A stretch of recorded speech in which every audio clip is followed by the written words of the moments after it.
अच्छा, ये हमारा चैप्टर का first long question terminal velocity. और टर्मिनल वेलोसिटी के बारे में आपने पहले भी 9th क्लास में पढ़ा हुआ है पैराट्रोपर वाली डेफिनेशन में।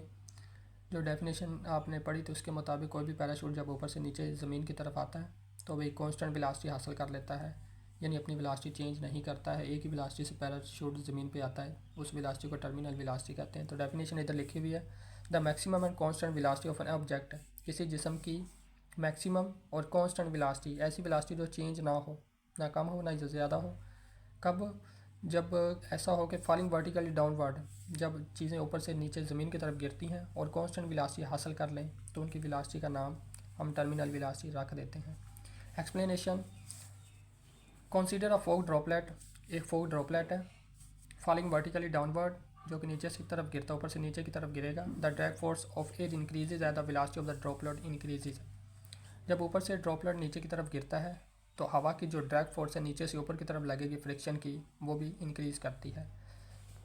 The net force on the droplet is, ये बात the net force on the droplet, नीचे फार्मूला लिखा हुआ net force is equal to weight minus drag force. ये वही फार्मूला है जो कि मैंने आपको चैप्टर नंबर 5 में बताया था लेक्चर में, कि जब केस नंबर 3 था, real and apparent long question हमने किया था, उसका केस नंबर 3 था। वहाँ पे मैंने आपको बताया था जब चीज़ें ऊपर से नीचे की तरफ गिरती हैं तो वेट में से रिएक्शन की फ़ोर्स को माइनस करते हैं। वहाँ पे केस नंबर 3 में हमने वेट में से टेंशन को माइनस किया था, लेकिन इधर हमारे पास जो रिएक्शन की फ़ोर्स है वो टेंशन नहीं है बल्कि ड्रैग फोर्स है। तो वही केस नंबर 3 को यूज़ करते हुए नेट फोर्स हमने लगाई, F is equal to weight minus drag force. Weight की जगह पे डब्ल्यू आ गया, ड्रैग फोर्स की जगह पे एफ डी। और एफ डी हम पीछे स्टोक्स लॉ में पढ़ चुके हैं, ड्रैग फोर्स है। F is equal to weight की जगह पे एम जी आ जाएगा, क्योंकि W is equal to M G होता है, ये आप सभी को पता है। और drag force 6 pi eta R B.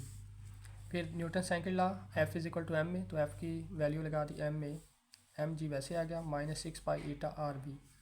ये फार्मूला तब है जब टर्मिनल वेलोसिटी गेन नहीं होगी, ये टर्मिनल वेलोसिटी हासिल करने से पहले।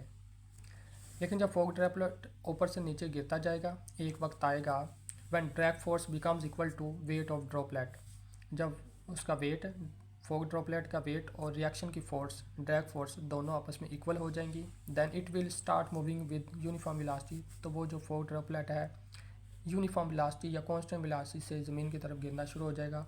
उस कांस्टेंट वेलोसिटी को नाम दे देंगे टर्मिनल वेलोसिटी, और आगे इसको कह देंगे ब्रैकेट में वी टी। तो वी टी का मतलब टर्मिनल वेलोसिटी। जब आपको एक चीज़ का पता है, जब चीज़ें कांस्टेंट वेलोसिटी गेन कर लेती हैं या यूनिफॉर्म वेलोसिटी गेन कर लेती हैं, उस सूरत में एक्सेलरेशन हमेशा ज़ीरो हो जाता है। ये बात बहुत अच्छी तरह आपको पता है। तो एक्सेलरेशन की वैल्यू ज़ीरो होने की वजह से ऊपर ये वाली इक्वेशन में जो ए है, इस ए की जगह पे हम ज़ीरो पुट कर देंगे, एम ज़ीरो से मल्टीप्लाई होकर ज़ीरो हो जाएगा, बाकी बचेगा M G minus 6 pi eta R B T. ये सारा कुछ माइनस का दूसरी तरफ जाके प्लस हो जाएगा। 6 pi eta R V T is equal to M G, V T find करना है, सेपरेट किया, 6 पाई ईटा आर मल्टीप्लाई होता है, दूसरी तरफ जाके डिवाइड हो जाएगा, इसे हम नाम देंगे इक्वेशन नंबर 1 का। आगे नेक्स्ट, अब देखो जो फार्मूला हमने इक्वेशन नंबर 1 बनाई है उसमें सारी वैल्यूज़ हैं, सिर्फ मैथ्स की वैल्यू हमारे पास नहीं है। तो मैथ्स फाइंड करने के लिए हम नेक्स्ट ये फार्मूला यूज़ करेंगे डेंसिटी का। Density is equal to mass over volume, density का अलामत rho is equal to M over mass over volume. Density को, इसके बाद मैस को सेपरेट किया, वॉल्यूम डिवाइड होता है, दूसरी तरफ जाकर मल्टीप्लाई हो जाएगा, तो M is equal to rho volume. M is equal to rho वैसे लिख दिया। और स्फेयर के लिए, स्फेयर जब भी होगा स्फेयर के लिए वॉल्यूम की वैल्यू हमेशा फिक्स होती है, ये हमने चैप्टर नंबर 5 में पढ़ा था। Volume is equal to 4/3 pi R cube, sphere के लिए वैल्यू फिक्स होती है, कांस्टेंट है। तो ये वैल्यू हम वॉल्यूम की जगह पे लिख देंगे 4/3 पाई आर क्यूब, मल्टीप्लाई करके 4/3 pi R cube rho, equation number 2। अब ये इक्वेशन नंबर 2 को हम 1 में पुट करेंगे। Terminal velocity is equal to M की जगह 4/3 pi R cube rho G over 6 pi eta R V. तो इसमें पाई के साथ पाई कैंसिल हो जाएगा, ऊपर आर क्यूब है नीचे आर है, एक आर के साथ एक आर कैंसिल, बाकी आर स्क्वायर बच जाएगा।